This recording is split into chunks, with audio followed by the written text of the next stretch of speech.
Texas Senator Ted Cruz. Senator, you're a constitutional scholar. I am shocked at the Chief Justice and Amy Coney Barrett and them going along with the liberal minority here. The federal government has been aiding and abetting law breaking. Joe Biden has not upheld his oath to our Constitution to enforce the laws of our land.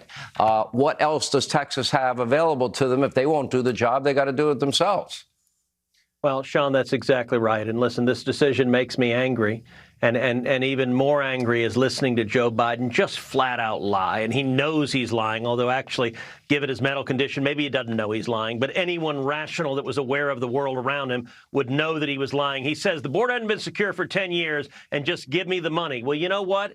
When Joe Biden became president 3 years ago, he inherited the lowest rate of illegal immigration in 45 years. We had made incredible progress securing the border, and Joe Biden deliberately, systematically dismantled it. And if you look at the numbers, we went from the lowest rate in 45 years to right now today, the highest rate of illegal immigration in history ever.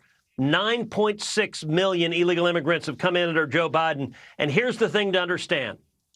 He's not unhappy about that. He doesn't want to solve it. He doesn't want to prevent it. He wants more. It was a deliberate decision. And when he asked for more money, it's not more money to build a wall. It's not more money to secure the border. He wants more money to process illegal immigrants faster, to move even more of them into every city in America. He wants to take that 9.6 million and make it 20 million, make it 30 million, make it 40 million. It is an invasion, and Texas is bearing the brunt, but every community in America is paying the price.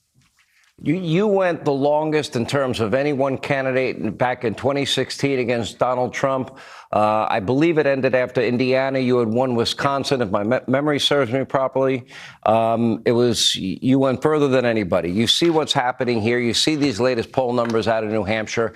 I'd be shocked to believe that all of these polls that have Trump up by, 18, 19, 20 plus points are going to be that far off.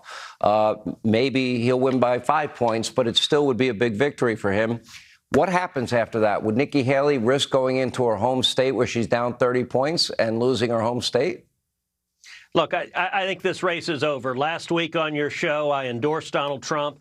And the reason I endorsed Donald Trump is I think he's won the primary. The results in Iowa were overwhelming. I stayed out of it to let the voters speak.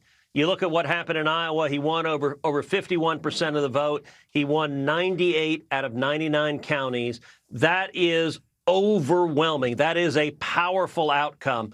Going to New Hampshire tomorrow, look, Haley is close to Trump in New Hampshire. It's possible that Haley will be close. It's even possible that she wins in New Hampshire, particularly because New Hampshire allows independents to vote in the primary. So about a third of the state are independents. They can show up tomorrow, and on that day, they can decide, do I want to vote Democrat? Do I want to vote Republican? The Boston Globe this weekend wrote an editorial urging every independent, don't vote in the Democrat primary, vote in the Republican primary to beat Donald Trump. They said, we don't like Nikki Haley, but we hate Donald Trump. So there's a chance Nikki Haley wins tomorrow.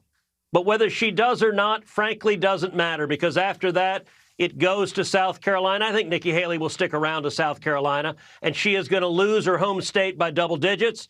And after that is Super Tuesday, where she's down by huge margins everywhere. I think this race is over. And so I hope we see the Republican Party come together, unify to beat Joe Biden, because the results of this administration have frankly been a train wreck and a disaster for the country. We're going to get to the president. He's now taking the stage. Very quickly, how do you explain what I call this Trump phenomenon, that he defies all conventional political gravity? The old rules of politics obviously don't apply to him. If he's arrested, after all that he's been through, people now see this as a persecution, not prosecution. Yes. Have they just overreached now for the last 7 years, and this is the result of it?